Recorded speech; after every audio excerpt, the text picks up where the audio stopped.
when women are on their cycle, do we apply bandhas? Bandh. No, right? No, see, mantra. Mantra nahi bandh. Acha, हाँ Yeah.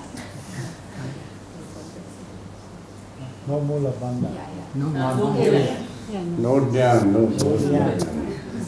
So mula will be strict and udyan causes a negative pressure, so flow sucks back up. So it's a practical reason, it's not a man-woman thing. But you know that. Because the flow is, yeah. If you're not doing them, you won't do Jalandhara. I'm sorry? If you're not doing them, you won't do Jalandhara. Right. Well, we're not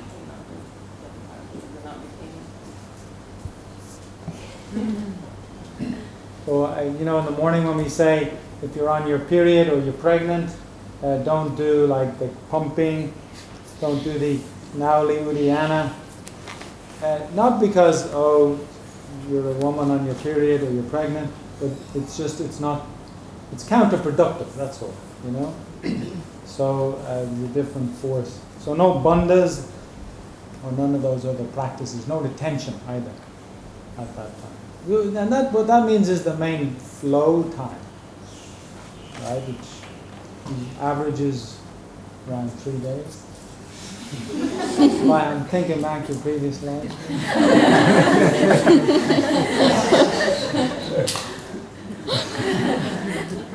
Because sometimes, at the end of the period can drag on and it's more spotting time, then it's okay. And that's enough about that.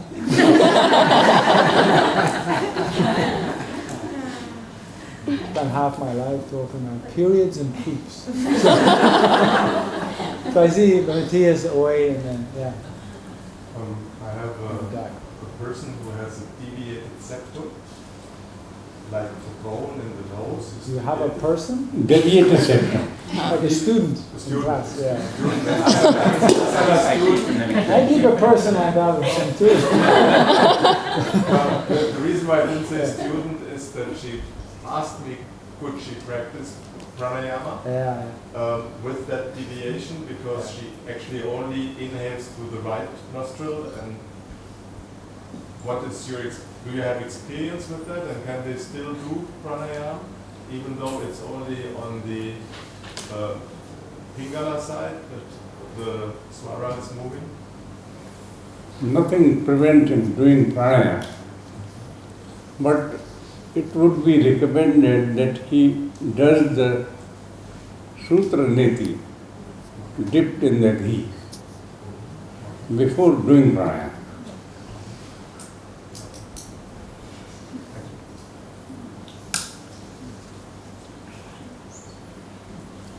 It is tricky. It is tricky.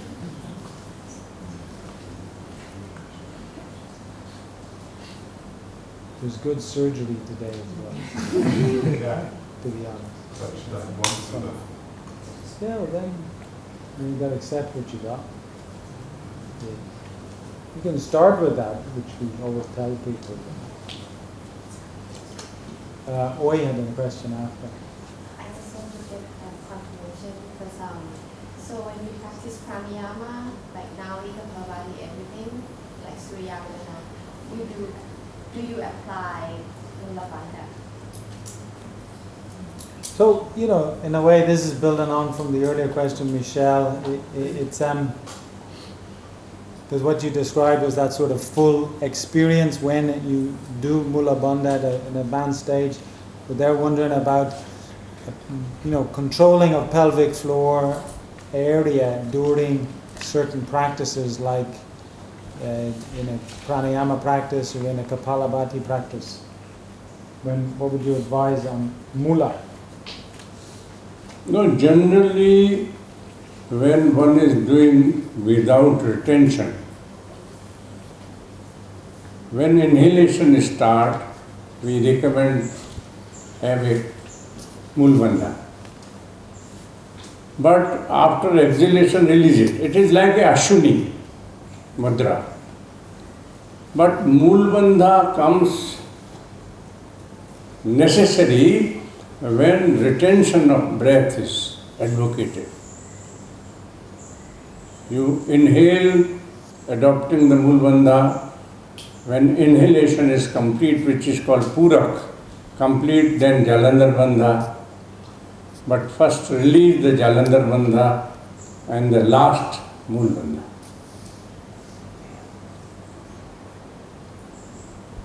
Continuously adopting the Mool Bandha is a very advanced state. When sufficient practice of Kapalbhati, then even in Kapalbhati you are recommended to continuously keep Mool Bandha, but not in the beginning. Not at all.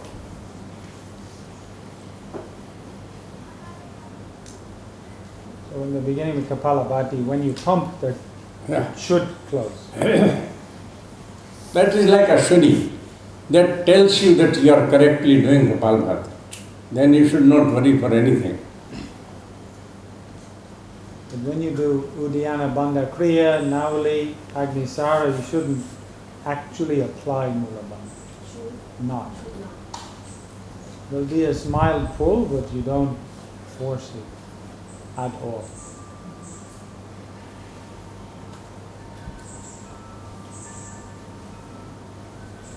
Hopefully that's clear, yeah, for everybody?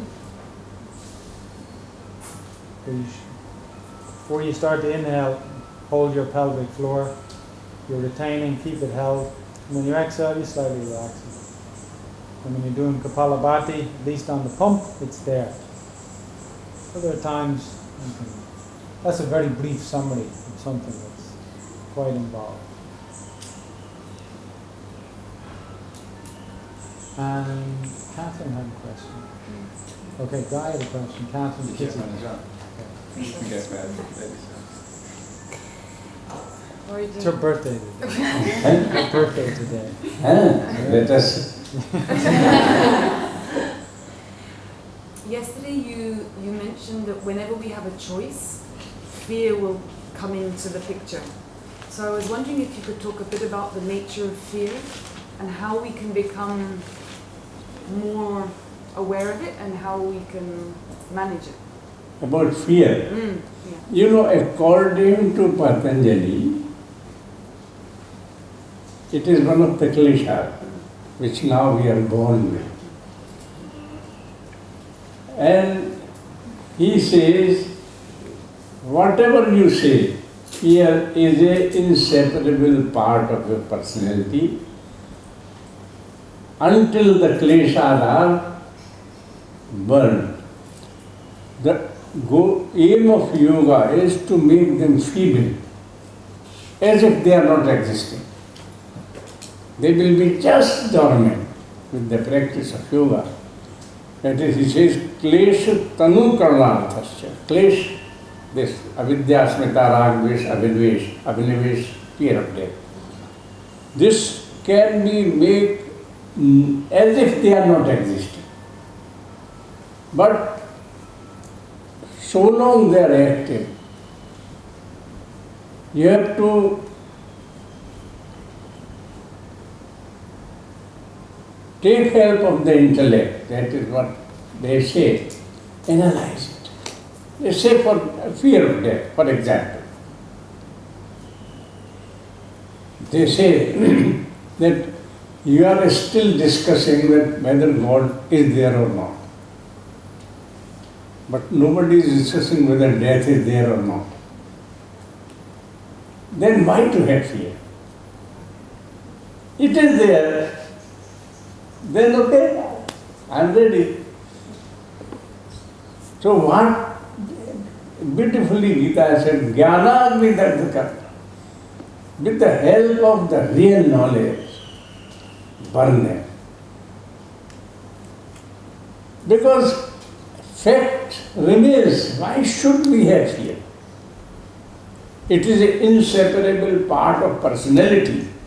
We are born with it.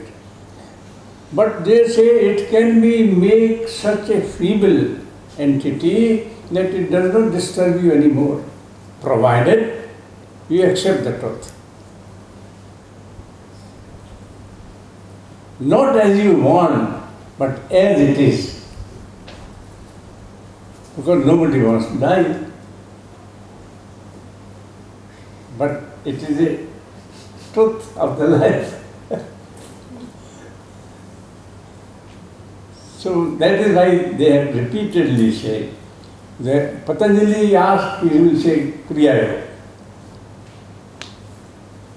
And Kriya, Tapaswadhyaya Sarpadhanani Kriya Yoga. For what? Klesh Tanu Karanartha Samadhi Bhavanarthascha. To feeble, to make the kleshas non-existence again. So with yoga then this is the way. Gita will say use your knowledge to remove it because this is the effect of life. Tantra says the same thing. That it automatically can be conquered if you practice my path.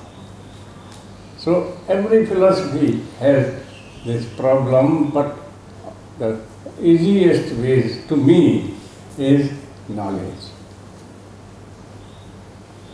Accept that. Once you accept, there is no problem at all. The following. Just a continuation to the question. How can we then describe when you see little kids, like almost like just start walking babies, they have no fear. Is that something from, are they old, like they have a knowledge from the previous lives, or they're just without knowledge whatsoever, so have no fear of anything? No, see, everyone is born with that. It starts appearing afterward, but everyone is not born without fear. Because they remember the past life and that experience doesn't allow them to be fearless. But what they say, become aware about it. That is what Patanjali would say, that become aware about it. And as it is, that is the total, Gita is devoted to that. Krishna teaches Arjuna. The one who has taken birth has to die from behavioral point of view. But the ultimate point of view, nothing in this universe can be destroyed, only it changes the form. Therefore also you should not be sad. That Krishna says that Arjuna, why should you fear? Because it is, on behavioral point of view, it is a law of nature. One who has come has to go. You should not worry. Or, in ultimate sense, nothing can be destroyed. Nothing can be. This energy neither can be burned, nor can be dried, nor can be cut into pieces. This is important. Then also you should not be afraid of it. It is a necessary evil.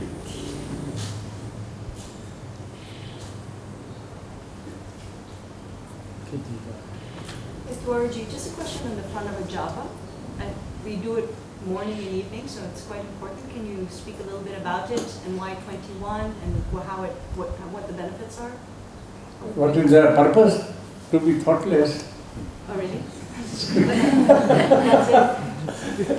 If you can experience, yes, I am now gaining this state. Nothing like that. Okay. And then It has its own effect on the vibration, that is another thing. But one of the main purposes is recitation, you should get absorbed with it. With the sound you should flow. Have some time when you are not thinking. and why is it 21? 21 is a special number? Because it is not 22. That's our permanent age, Kili. It's our permanent age. Yeah. See, in it.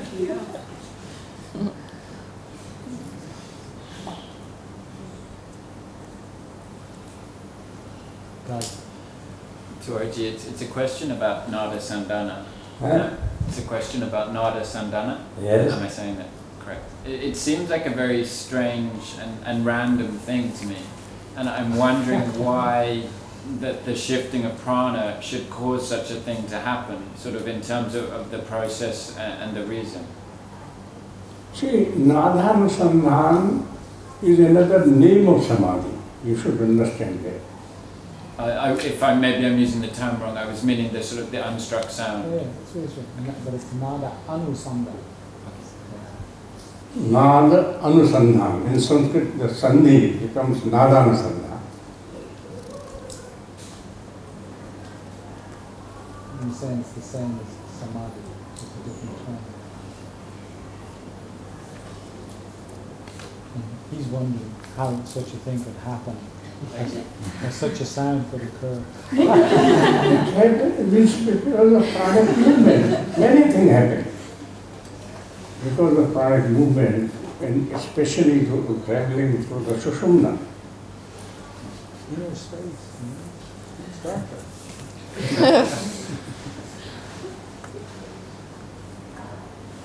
See, you must have observed, sometimes we start hearing sound in the ear. That may be disorder. But somebody asked my teacher that you say that sometimes you will hear the sound in the ear, even otherwise we hear. He said one can be disorder if you feel annoyed with that sound. If you don't want it, you are disturbed, then it is a disorder. But when you want to live with it, enjoy ecstasy, then it is yoga.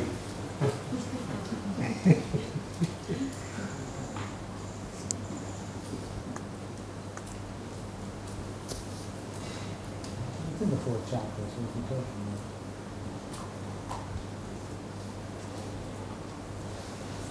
there. Siri. What are the chakras? What are chakras? Chakras. Oh, chakra. Chakras, they have, everyone had experience and they have defined, then something, vision appears in front of you in a definite structure, like petals and color is there. It is just like a rainbow in the sky. You see it, but if you go close to it, it is not there. So it is a pure vision coming when the prana comes in touch of different other values. It takes a form. And then you start visualizing something like chakra.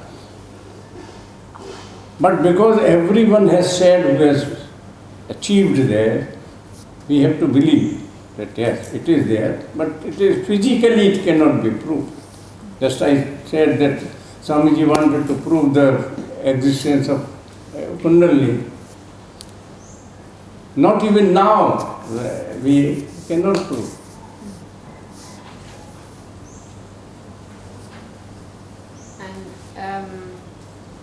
Let's say you go to a chakra meditation class and you do some meditation on the chakras, then it's maybe imagination.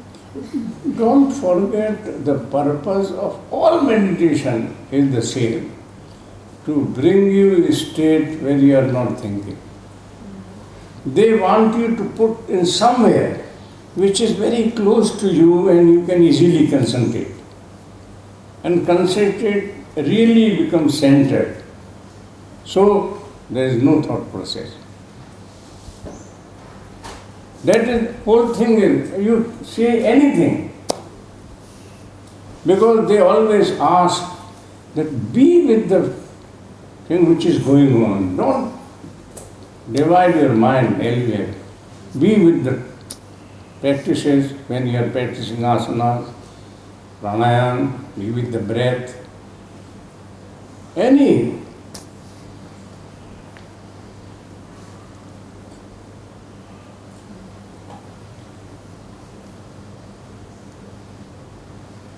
Guruji, what is the difference between thinking and contemplating? Because they're thinking, thinking thoughts which we're asked not to do because you want to, and then contemplating. See, if it is changing and moving your mind, then you are thinking. That is why in mantras you keep on repeating the same thing. So then it helps you not to think. Thinking, if you concentrate, you will become thinking.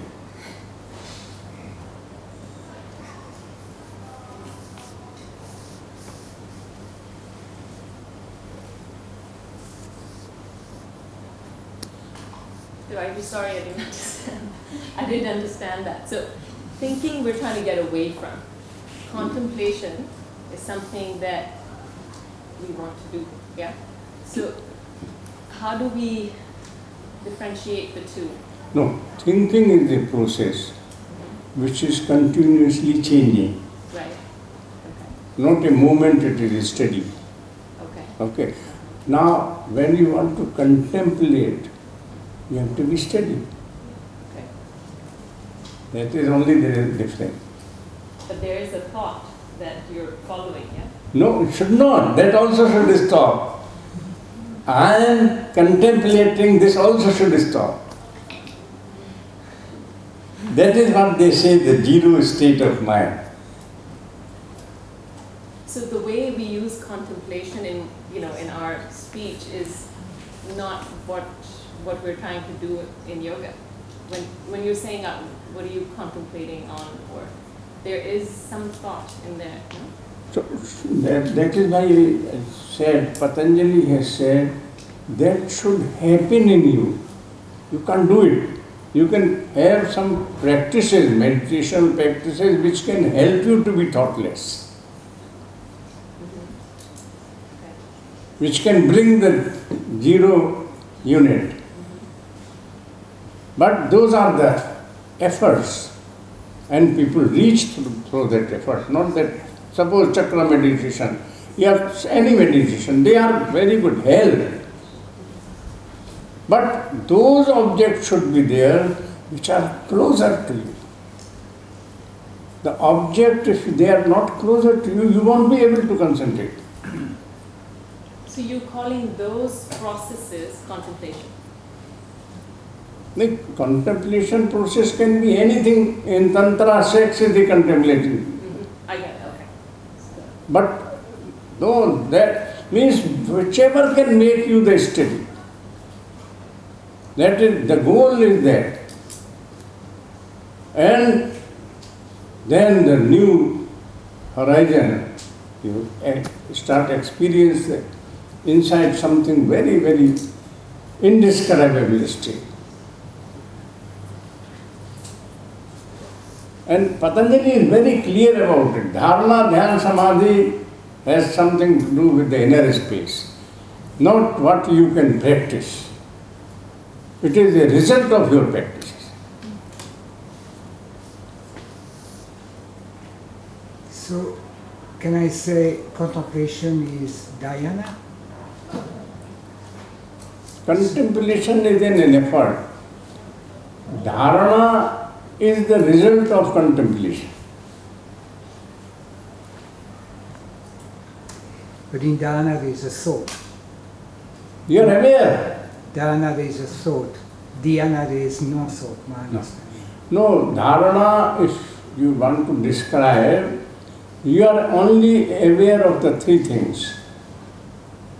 You are doing, there is a process through which you are doing, there is an object on which you are doing. In dhyan, the process drops, you and the object. And in samadhi, only you.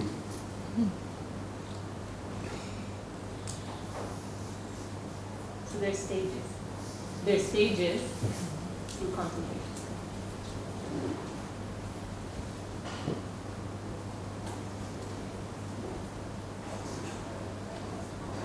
very difficult subject.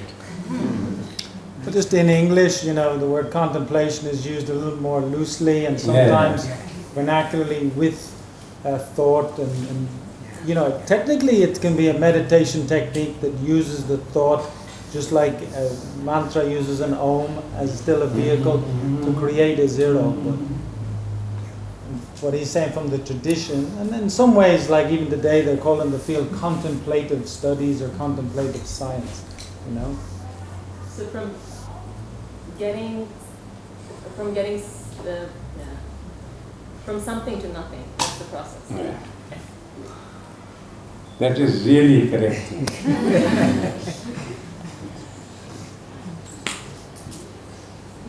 That is why Buddha called it Shunyavastha. Nothing there.